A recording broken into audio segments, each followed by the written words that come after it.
यूहन्ना का प्रकाशित वाक्य 12वां अध्याय।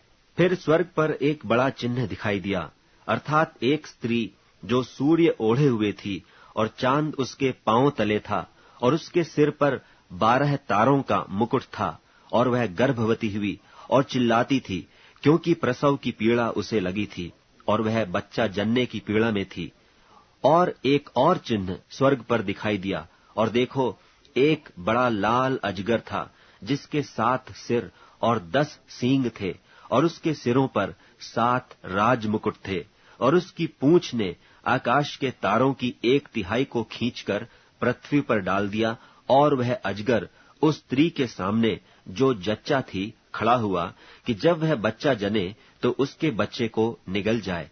और वह बेटा जनी जो लोहे का दंड लिए हुए सब जातियों पर राज्य करने पर था, और उसका बच्चा एकाएक परमेश्वर के पास और उसके सिंहासन के पास उठाकर पहुंचा दिया गया।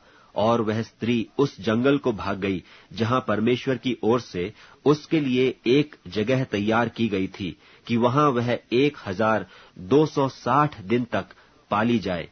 फिर स्वर्ग पर लड़ाई हुई। मिकाएल और उसके स्वर्गदूत अजगर से लड़ने को निकले, और अजगर और उसके दूत उससे लड़े, परंतु प्रबल न हुए, और स्वर्ग में उनके लिए फिर जगह न रही। और वह बड़ा अजगर, अर्थात वही पुराना सांप जो इबलीस और शैतान कहलाता है और सारे संसार का भरमाने वाला है, पृथ्वी पर गिरा दिया गया, और उसके दूत उसके साथ गिरा दिए गए।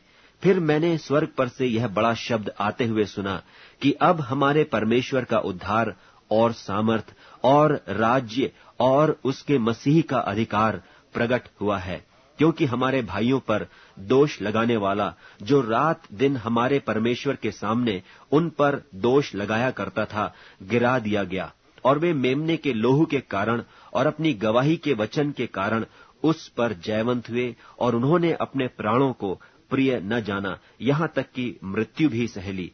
इस कारण हे स्वर्गो और उनमें के रहने वालों, मगन हो। हे पृथ्वी और समुद्र, तुम पर हाय, क्योंकि शैतान बड़े क्रोध के साथ तुम्हारे पास उतर आया है, क्योंकि जानता है कि उसका थोड़ा ही समय और बाकी है।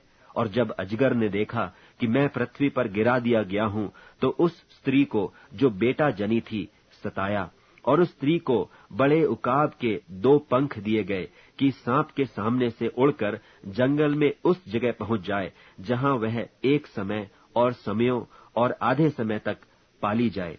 और सांप ने उस स्त्री के पीछे अपने मुंह से नदी की नाई पानी बहाया, कि उसे इस नदी से बहा दे, परंतु पृथ्वी ने उस स्त्री की सहायता की, और अपना मुंह खोलकर उस नदी को जो अजगर ने अपने मुंह से बहाई थी पी लिया।